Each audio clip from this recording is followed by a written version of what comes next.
画面の共有をしていきますね。B。OK。OK ってことですね。音とかうるさかったら、チャットで連絡いただければと思います。こちらで調整できると思いますので。画面は映っていますよね。はい。よしよしよし。チャットありがとうございます。じゃあ、スタートしていきます。そして私はミュートにしたいんだけど、どうすればいいんだ。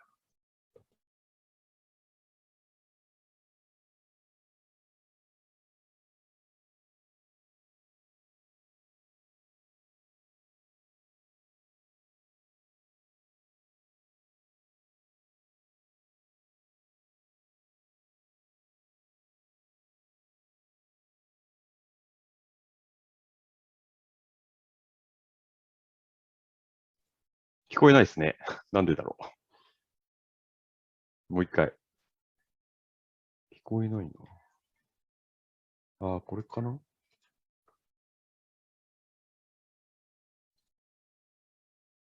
？Just to choose a song 来たね。 that was もう一回最初から。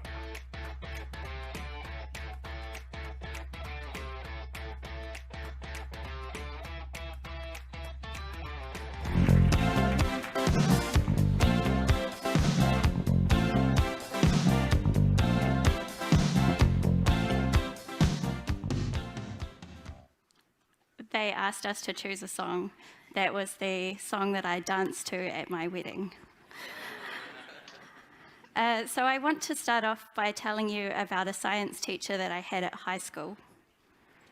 Her name was Miss Perfect, which isn't a fictional name for the purpose of this story. Her name was actually Miss Perfect.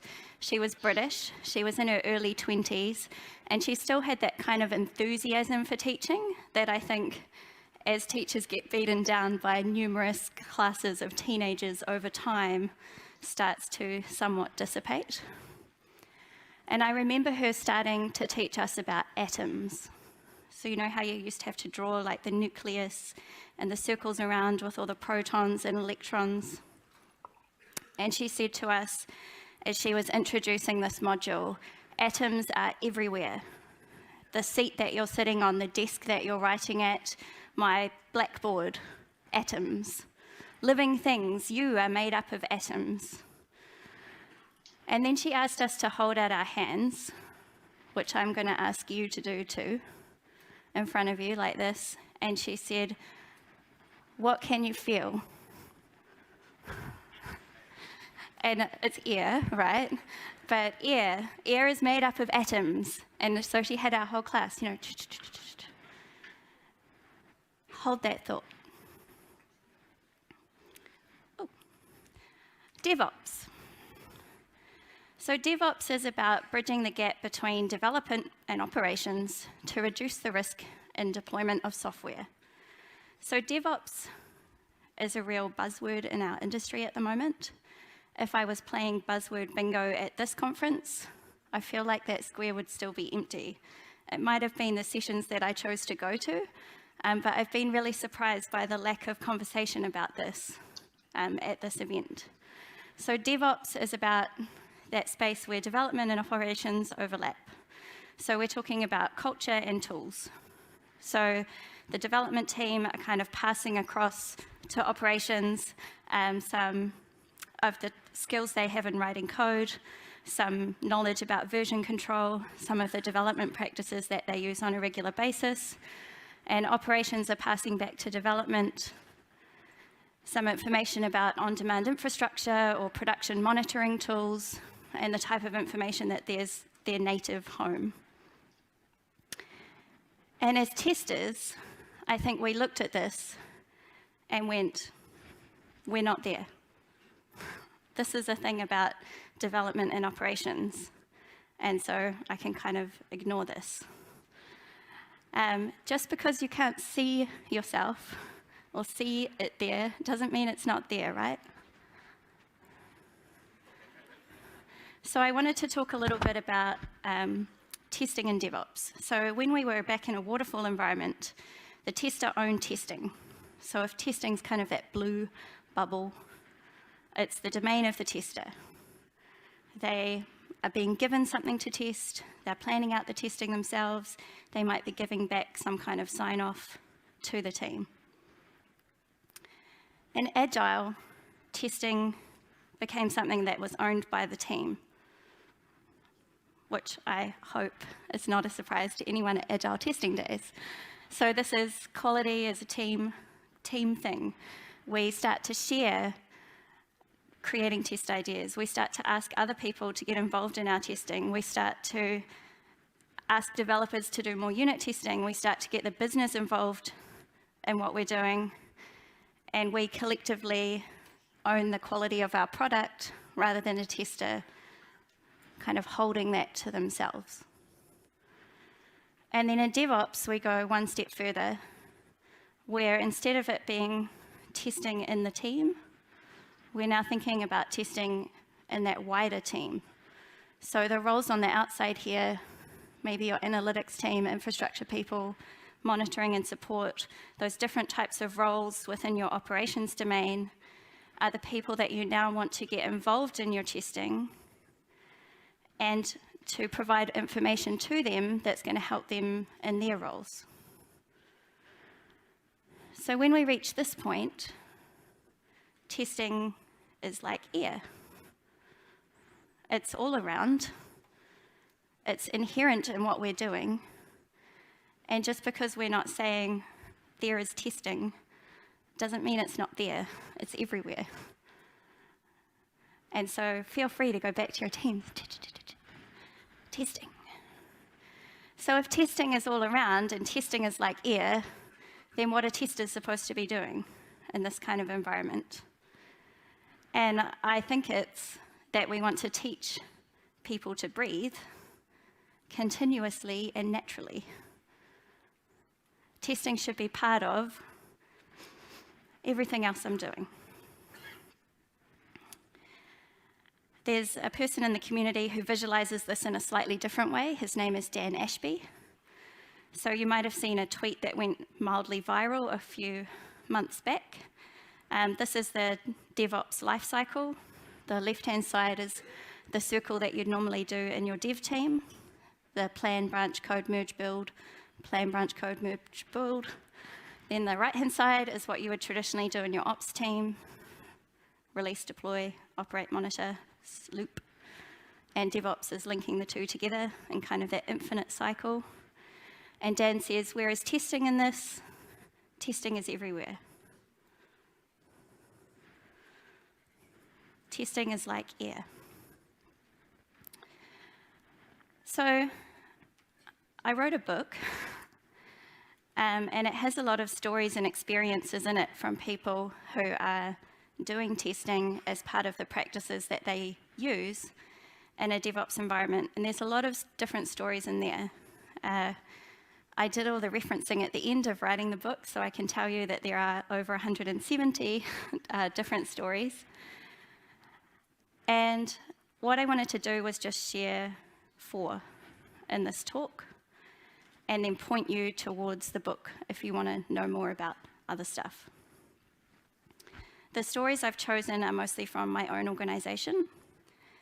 I work in a bank, and when a person who works in a bank is telling you about experimenting and new ideas, I hope that that will be a challenging thing for people who aren't yet experimenting and trying new ideas in an organization that is not a bank. Because banks traditionally not seen as perhaps the most innovative places. So the 4 stories I'm going to talk about, the first one is about gathering people together and trying to change culture and tooling. The second is an example of how we test in production. The third is a fail tale, because it frustrates me when people stand up and say, everything's awesome. So I thought I'd tell you about something we tried that was like, womp womp. And then the last thing I'm going to talk about is how strategy might change if you start thinking about that wider context. So, story number 1, gathering people together for grid. the slide that strikes fear in the heart of every tester. This is not the flag of Japan.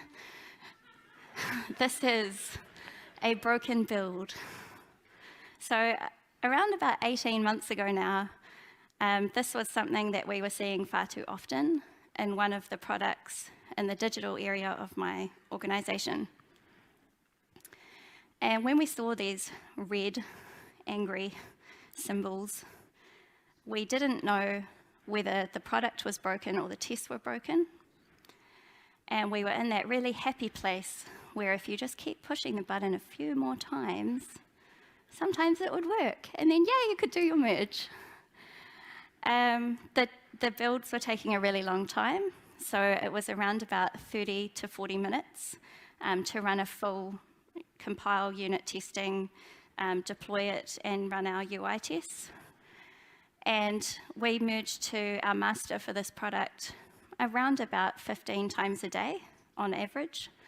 And so if you think about kind of a half-hour build time with a flaky response, we ended up kind of mashing and mashing. And this is one product in an area that develops multiple products. And so this product was kind of hogging a lot of our resources in our continuous integration environment. So what was going on here, when we ran these builds, when we were running the UI tests, what was happening is our Jenkins slaves, so when you run a build on Jenkins, the master will trigger that build on a slave machine. The terminology is awful, sorry.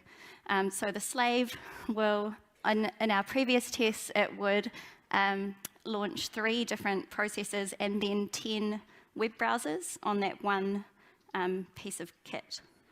So we were running a node server, a web server, the tests themselves, and then 10 Firefox browsers. So basically the machine was like, I'm dying. The other thing we found, the reason it was a bit flaky was that those 10 Firefox browsers would compete for focus. And so even when we had in our test sometimes like, this window is really important, give the focus to that window, like, no. So we identified there was a problem, we knew kind of why, and basically I said, what I think we should do is try and take all those things from the bottom and move them somewhere else, so that our Jenkins slave is only running the node server, the web server, and the actual tests, and then we have this other infrastructure somewhere that's running grid. So this is a test problem, but we couldn't solve this with testers alone, because to do this, I knew, like, I could draw a picture of what I wanted to happen, but I didn't have the skill set to be able to do everything to make that picture a reality. So what we needed to do was these 4 things. So we had to refactor our test code so that it would actually work on the grid. We needed to change our Jenkins build configuration so that instead of running all those browsers locally, they ran on a distributed infrastructure. We needed to actually create that distributed infrastructure, which we decided to do using Puppet, so scripted creation of machines, basically. And then we needed to test that all of that kind of connected and worked properly and was going to be good. So the testers owned the code base of tests, and so they were working in that top task. We needed a developer to help with our Jenkins build configuration. So all of our Jenkins builds are configured by YAML files, so they're auto-configured. So he did the updates in those files and updated the jobs. We needed the ops person to help teach us about Puppet. We needed to learn about where the ops people kept all their scripts for infrastructure to get that checked in properly.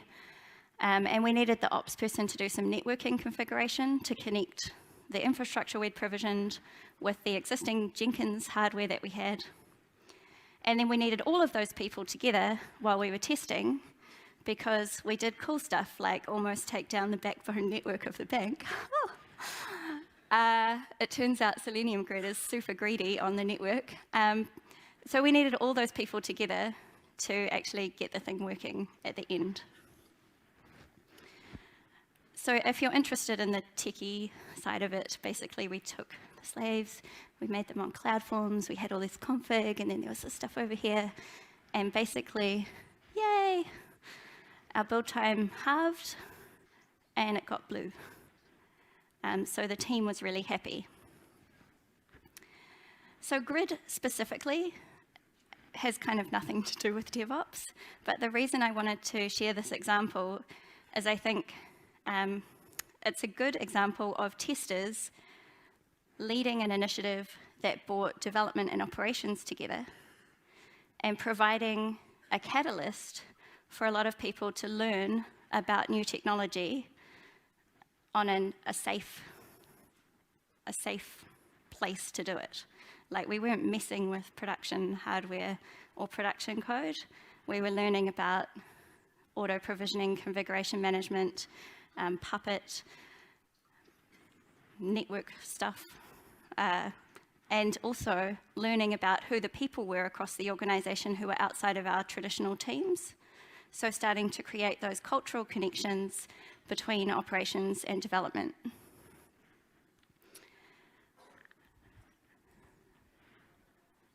So in the book, I talk about blazing a trail, which is kind of like, I don't know if you've seen Cooking for Engineers, and it's recipes that are written out in a very logical way.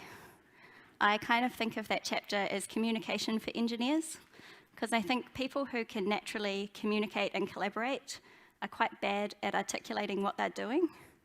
And so what I'm trying to do is explain like how you would actually identify, approach, and build a working relationship with people outside of your development team and your organization. And then there's also some data in the book around platforms and environments and infrastructure stuff, which is also interesting. So story number 2. This one's about testing in production. So I work in a bank. We do test in production. I want to tell you where. So we have a team who are working on our personal banking web-based application.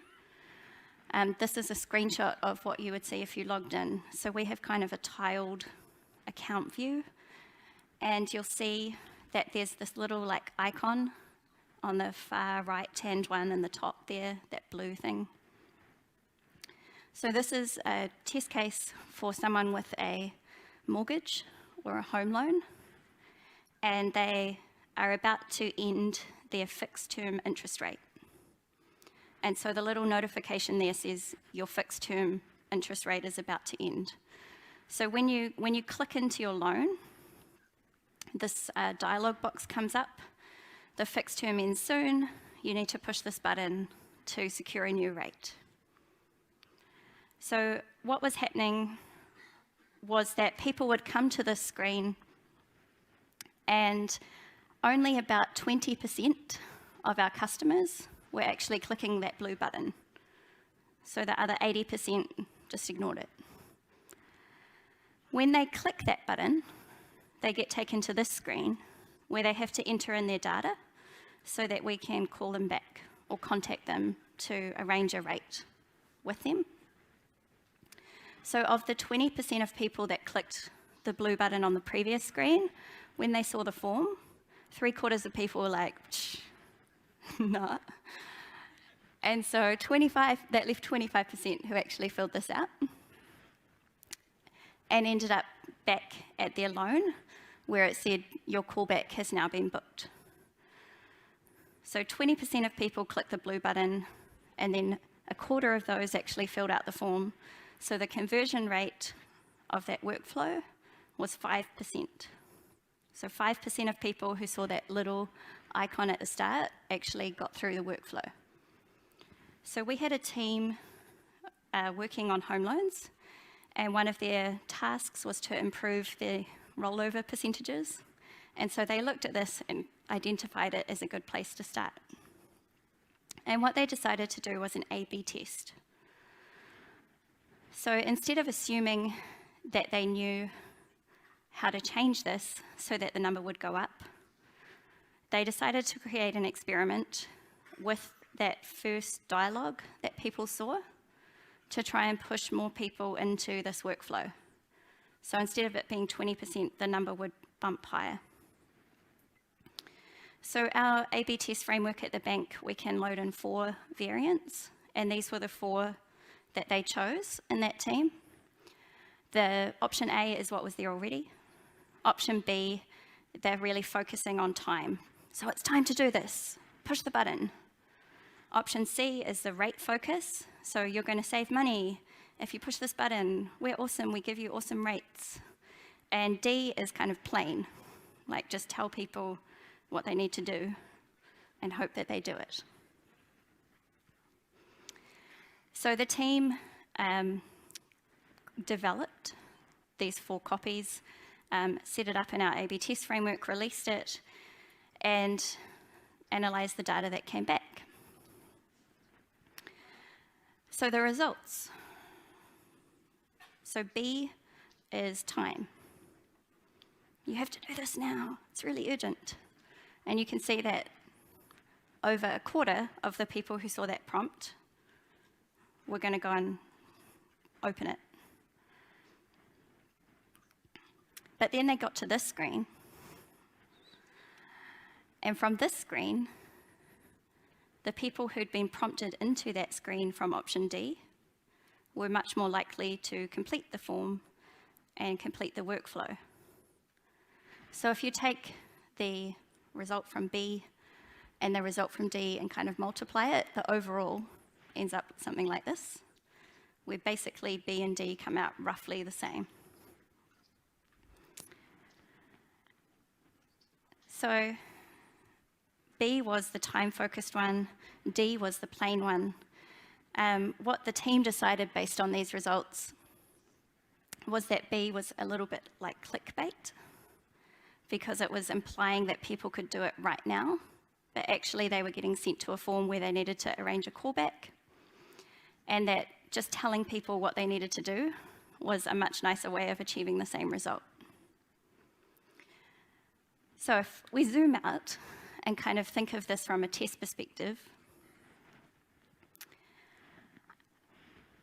the testers, there were 4 options that were developed, but the functionality behind that was identical to what was in production already. They needed to make sure that those 4 options worked, so they needed to verify the product, but the purpose of doing A/B testing was to validate that we had the right solution. So the type of testing that they were doing in their team changed because of the opportunities that they had to validate this in production.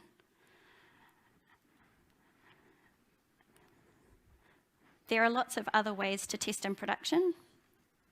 Beta testing is about getting your users to actually verify the product, so releasing things that might be a bit buggy.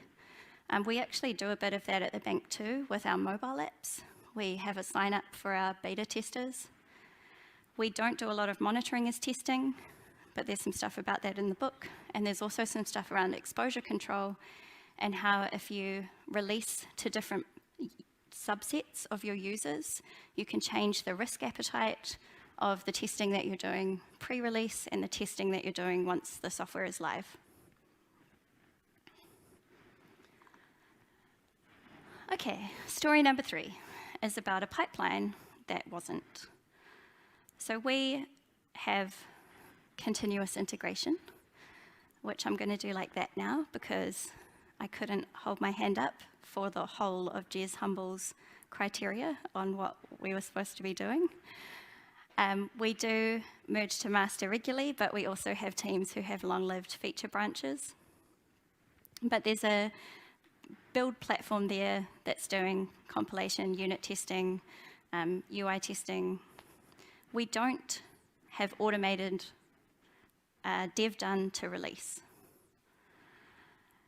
So I'm going to give you a second to read this.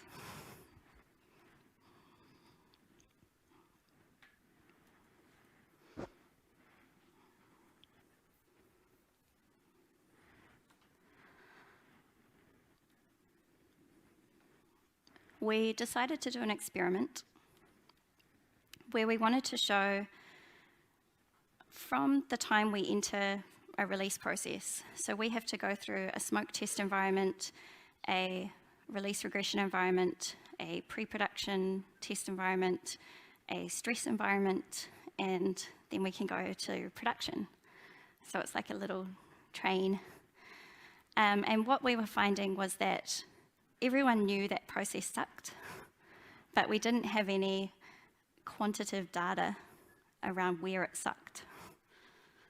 So people would talk a lot about how release was really painful and they didn't like it, and we were actively working on experiments to try and improve release, but the teams who were part of doing those releases didn't know the status of the release as it was happening, like was it in smoke or release regression? People didn't always know.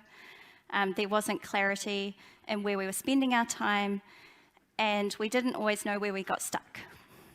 So if a release took a long time, we didn't know if that was the same reason each time that was causing that or different. So this hypothesis was saying we should have something that will show us this data. What we wanted in there was the steps of the release, including both automated and manual stuff, the timing that we spent in each of those steps, whether there were trends, so we could see if there was, always one particular place where we were getting stuck. We wanted the ability to see auditability, so who was pushing stuff through that. And we wanted to be able to fall back to our manual process. So they didn't want to go all in on like an automated thing that we couldn't kind of do something under the hood. Out of scope, putting reasons for why stuff was delayed, fully replacing the governance that we have in the bank, trying to fix environments or include project-specific environments, and automated rollback. No. So we spent a lot of time thinking about what we wanted this experiment to achieve, what we wanted to be in scope, what we knew was going to be out of scope. There was a lot of discussions about this, and we came up with this, which is a Jenkins plugin, because we were already using Jenkins. We visualized the steps in our process, and the idea was if you were doing a release, that you would launch one of these new pipelines and it would track through those stages, how long you were in the stage, who had moved you along, what was happening. This didn't work at all. It achieved everything that we said was in scope. The reason that this failed is that we were unable to change behavior. And this was another thing, another step in a process that already sucked. So if I was finishing my smoke test, now not only did I have to tell the release manager and sign off at WAD and Lotus Notes, I also had to come to Jenkins and click a button to keep going. And what we found happening was that people would forget about this, and we ended up with data that was basically useless. So this is a little bit hard to read. The big numbers are the amount of time it takes to click the button, which is not super helpful. But the numbers underneath are how long it actually was in that phase for. So you can see, say if we look at a smoke test, 20 hours, 2 days, 20 hours, 5 hours, 2 hours, 29 seconds. So the data was all over the place. And this is indicative of people forgetting to come in here. And we ended up not getting the information that we wanted to be able to identify the common places where we were getting stuck, because this was just a hot mess.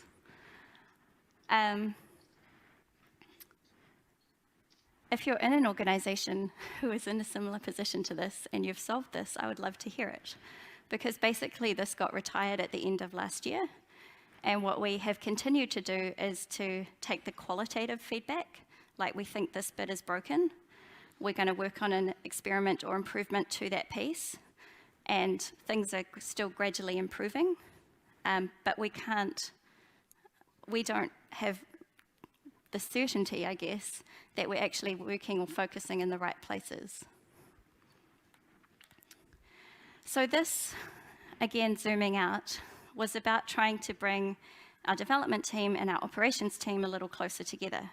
So our operations team own these environments, these pre-prod environments, and part of the reason we have to go through this whole process is so they can practice their deployment scripts.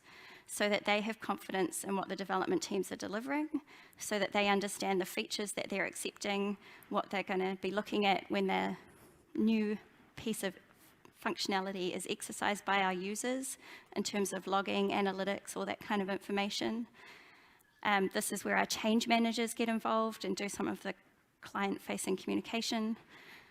So the broader kind of perspective for this was to make more visible that handover and to get both sides working a little bit better together around understanding where it was not working as well as perhaps it could be. So in the book, there's some stuff about pipelines that actually work, which is perhaps more useful than that story. There's some stuff around feature toggles and how they enable us to test in different ways. And there's some information about a couple of other testing techniques. Okay, butterfly bugs. So the last thing I want to talk about is how testing in a DevOps environment can change your strategy.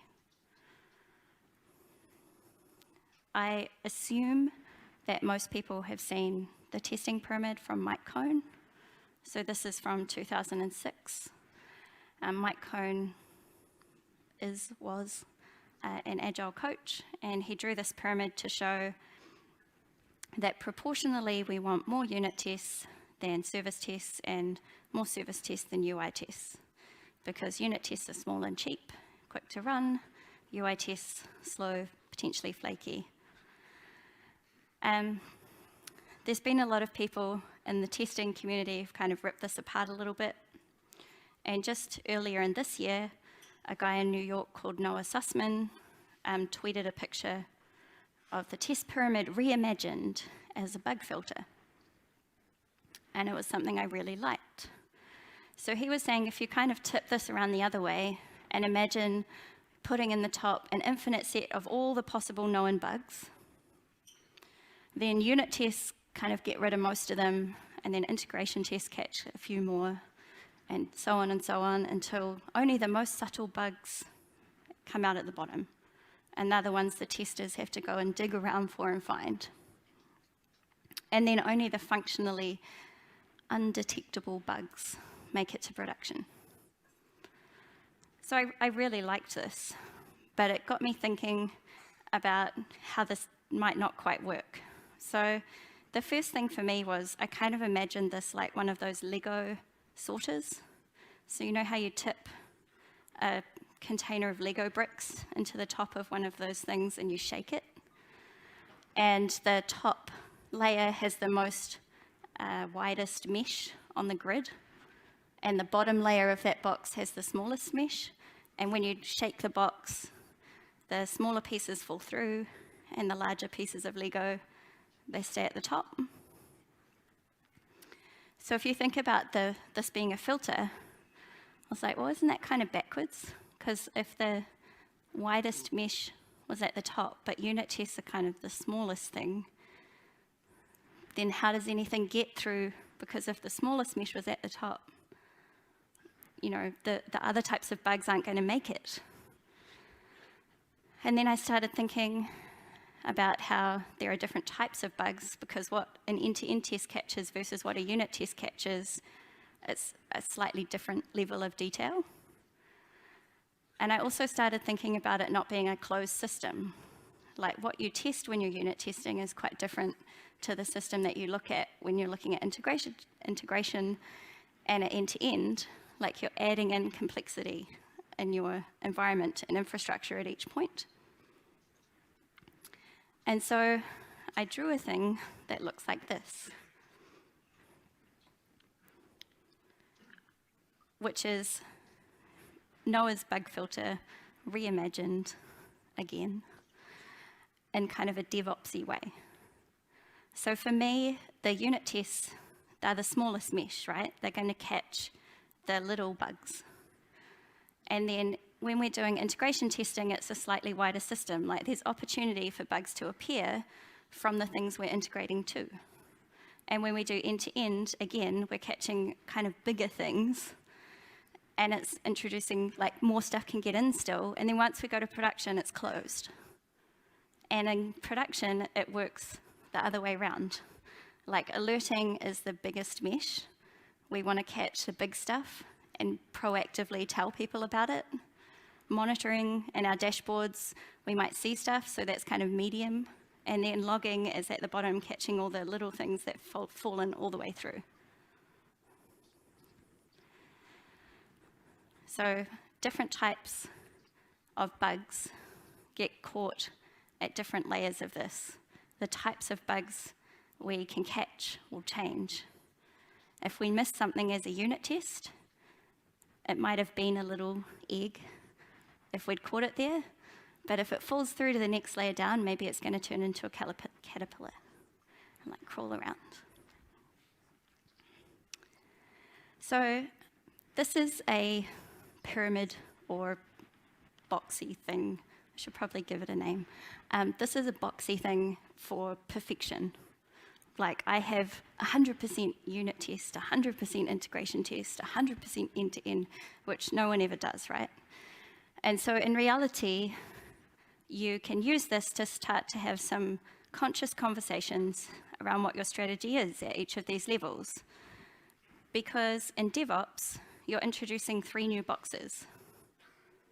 If you're working with your ops team closely, if you're starting to push some of your testing to production, it starts to become valid for you to say, actually, we're going to reduce our end-to-end testing and up our alerting and monitoring.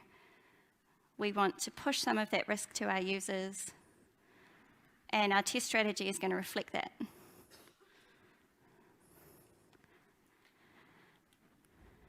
And then maybe there's more bugs, and maybe the bugs get further through, and maybe that's okay.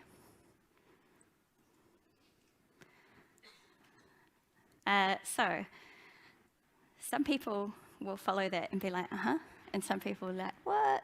So if that was what, at least think about this. So this is the same thing, but way simpler. If you can't draw like boxy stuff, at least take the original unit, the original testing pyramid from Mike Cohn, and add an inverted pyramid on the top to say, in DevOps, let's not just think about the testing that we're doing before we release. Let's think about the information that's coming after we release and incorporate that in our strategy. And start to think about how we can use that information to inform the quality of our product.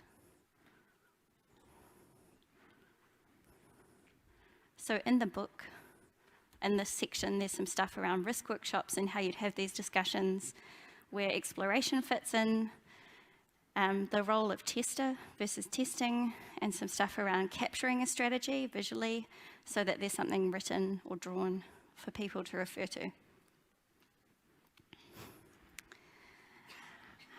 So all good stories end this way. I just want to sum up some of the things I've talked about. So testing in DevOps, just because you can't see it immediately doesn't mean it's not there. If you think about testing in DevOps like air, it's all around us if we look for it. And the role of the tester becomes teaching people to breathe continuously and naturally in that environment. I gave an example of how tests could be the catalyst for bringing development and operations people together on an initiative that helped everybody involved to learn those new working relationships, as well as some of the new tooling that this type of collaboration enables. I talked about testing in production and how we can do that to either verify or validate our solution. In the bank where I work, we are doing A/B experiments. We're trying to push some of the decision-making that the development team might have previously made in isolation towards our users, and then taking the information from operations to inform the decisions we make with our product.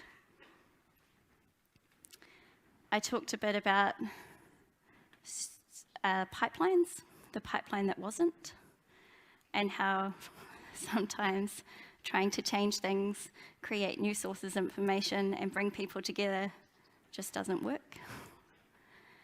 And I finished by talking a little bit about strategy, about butterfly bugs, thinking more broadly than the types of testing and information you have within your team, considering how your strategy might change if you were to look with that wider lens.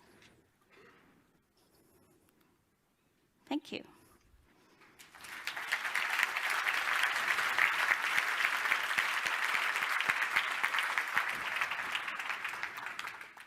So the book is on LeanPub. It suggests that you pay money for it. I'd just like you to read it. So the slider moves. If you don't want to pay the money, you can like drag it all the way and it will say free, and then you can get it. If you want to get in touch with me, I'm on Twitter and I am on LinkedIn. Lots of people message me, go nuts. And I will take questions. I'm also around until Friday morning.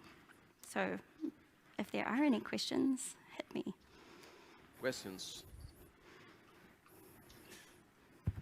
Guys? No okay. I don't see the lights, you know. Yeah, sorry. Hi, Katrina. Thanks for the talk. My question is regarding the ops. I don't know whether you have a separate ops team, and have they adopted like automation and testing for their changes, writing unit tests and verification when they're provisioning and all that kind of stuff? And how do you manage that? Have they involved the dev team and the testers in that in doing that? Yes, we have multiple dedicated ops teams depending on which part of the business the product has been developed for. Some of the teams have dedicated infrastructure testers where they are alongside the teams who are writing the configurable infrastructure and adding in some testing and validating what those scripts create.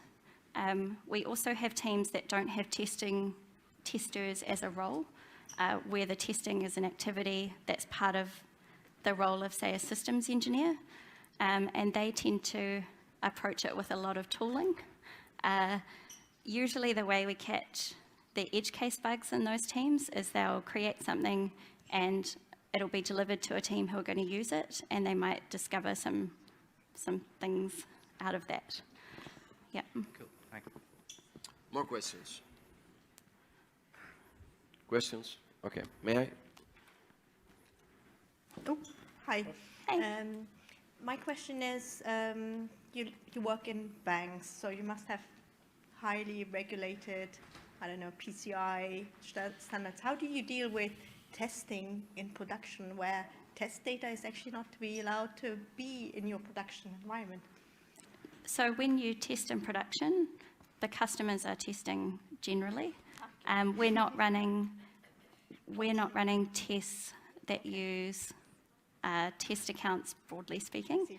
I think we have one, which has been signed off and is very heavily audited. But when I talk about A/B testing or beta testing or monitoring as testing, those are all activities where you're looking at analytics, logging information, your dashboards, and trying to detect the problems or preferences that your users are, and pulling that information back into the decisions that you're making within development as to what you're going to do differently or what you're going to change. Yeah. More questions?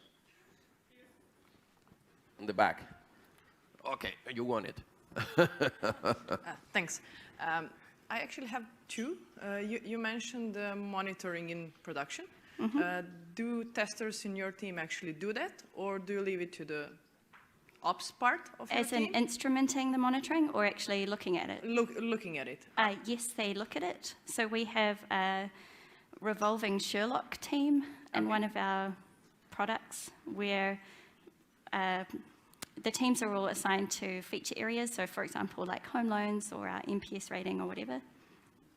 And on a regular basis, they also take the secondary duty of Sherlock. And so the whole team will do kind of a daily looking at our Splunk, talking with our ops manager, determining whether there's anything meaty in the data that we've seen in the past 24 hours that they need to pull into a team or work on themselves as part of that kind of secondary piece of work. Yeah. Thanks. And which tools do you use to monitor? To monitor? The main one is Splunk. The bank has kind of a fractured view depending on the products. So the digital products are largely Splunk. Like our tellers systems and things like that, they have a different tool, the name of which currently escapes me, but it's older and integrates with things like HP incident management type of stuff. So it's quite a different vibe, perhaps, in that space. So yeah, there are multiple tools around. So more questions. Okay, in the front.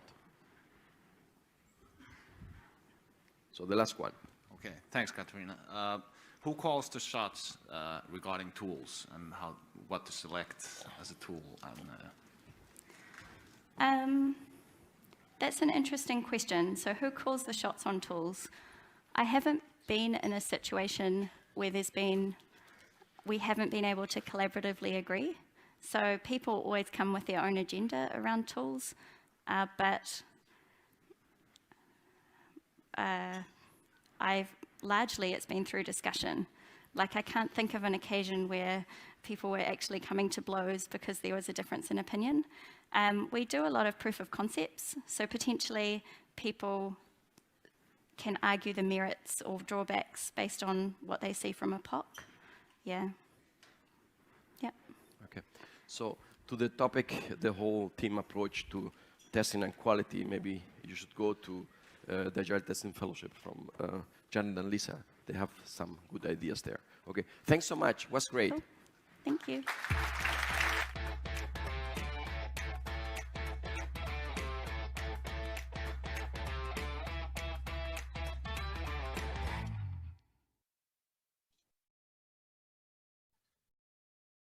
終わりました。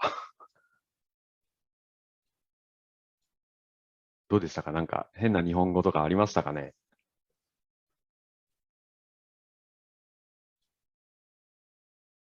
大丈夫そうでしたかね？なんか質問とかあればって私が答えられるかどうかわかんないんですけど、なんかユニットテストの話が結構盛り上がったかなと思ってディスコード見てました。なかなかユニットテストで全部バグをキャッチするっていうのは難しいので、いろんなレイヤーでテストを構築してっていう感じなんですけど、まあそれはリリースする前で、リリースした後もですね、やっぱバグっていうのは出るので、まあ、そういうところでいかに、キャッチできるか。あと、まあバグじゃない、要は、ユーザーがこんな風に使っていた結果、これバグだったっていうのも、いかにして、モニタリングとか、アラーティング、ロギングで発見できるかっていうのも、結構 Ops の概念では重要になってくるのかなと思います。そう、2017年の発表なんです。本当コロナ前のね、しかも銀行の事例っていうのが結構驚きで、このカタリーナ・クロッキーって本当すごいんだなって思いましたね。はい。で、そうそう。ちょっとチャットにも書いたんですけども、ジャスト新潟っていうのがあってですね、それの宣伝をちょっとさせてもらいたいです。ジャスト新潟、これ。今年のジャスト新潟はですね、可観測性っていうのをテーマにしています。ちょっと画面を共有しようかな。はい、見えてますかね。可観測性っていうのをテーマにしてて、あれどこに書いてあるんだろうか。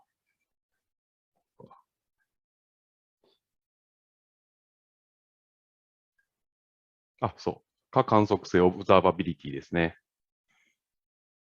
はい。昨日タイムテーブル更新しました。はい。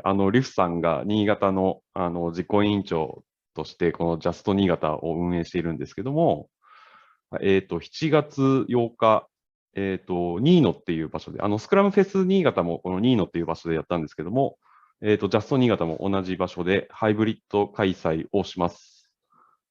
で、タイムテーブル、はい。基調講演はですね、オーティファイの CTO の松浦さんが、発表していただきます。で、事例発表で、最近、なんか一回バズったと思うんですけど、フリーの、なんだろう、障害訓練の話が面白くって、この辺の、仕掛け人である多田忠さんを、まあ、事例発表として、新潟に来てもらいますので、その辺の、こう、裏話っていうかですね、裏舞台みたいな話が聞けるのではないかと思ってます。で最後に事例発表が、リンク&モチベーションの小島さんです。で彼はですね、私と同じコミュニティの、SIGSQ、ここに書いてあります。SIGSQA の一員なんですね。私もそこに入ってるんですけども、ちょっと事例発表してほしいって言ったら、もう喜んでって言って、まあ、事例発表してもらえることになったので、このお三方をですね、新潟にお招きして、まあ、ハイブリッドで開催いたします。申し込みはこちらから、3300円、3300円か。税込み3300円で、だいぶ安い、まあ、ジャストならではの安い価格での、講演が聞けますので、ぜひご参加ください。はい。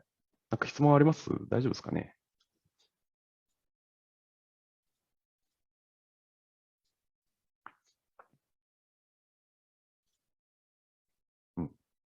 ズームの方もあまりなさそうですね。